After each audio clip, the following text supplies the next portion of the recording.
அன்புள்ள கிரியஸ், இது நம்ம ஃபேமிலி. வேலூர் மாவட்டம் திப்பசமுத்திரம் கீழ் கிருஷ்ணாபுரத்தைச் சேர்ந்த ரவி என்பவருக்கு 26 வயதில் பூவரசன் என்ற மகன் உண்டு. டிரைவரான பூவரசனுக்கும் கழனிப்பாக்கம் பகுதியைச் சேர்ந்த சேகர் என்பவருடைய மகள் ஐஸ்வர்யா என்ற பெண்ணுக்கும் காதல் ஏற்பட்டுள்ளது. பின்னர் பெற்றோர் சம்மதத்துடன் கடந்த ஆண்டு நவம்பர் மாதம் பூவரசன் ஐஸ்வர்யா திருமணம் நடைபெற்றது. திருமணமாகி 3 மாதம் கூட முடிந்திராத நிலையில் ஐஸ்வர்யா உறவினர்கள் வீட்டு நிகழ்ச்சிக்காக தன்னை அழைத்துச் செல்லும்படி பூவரசனை கேட்டுள்ளார். அதற்கு பூவரசன் மறுத்துவிட்டு வீட்டை விட்டு வெளியில் சென்று விட்டாராம்.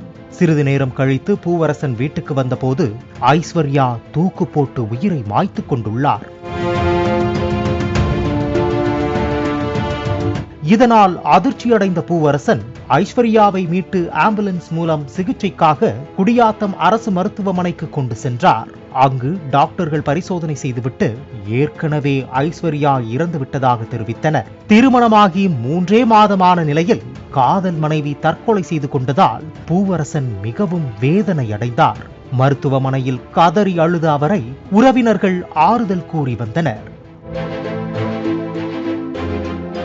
ஆனால் நேற்று அதிகாலை தனது மனைவி ஐஸ்வர்யாவின் உடல் வைக்கப்பட்டிருந்த பிணவரை அருகே சுற்றி சுற்றி வந்த பூவரசன் மருத்துவமனையில் உள்ள கழிவறைக்கு சென்றுள்ளார்.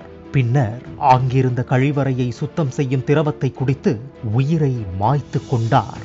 இந்த சம்பவம் அந்த பகுதியில் பெரும் சோகத்தை ஏற்படுத்தியுள்ளது.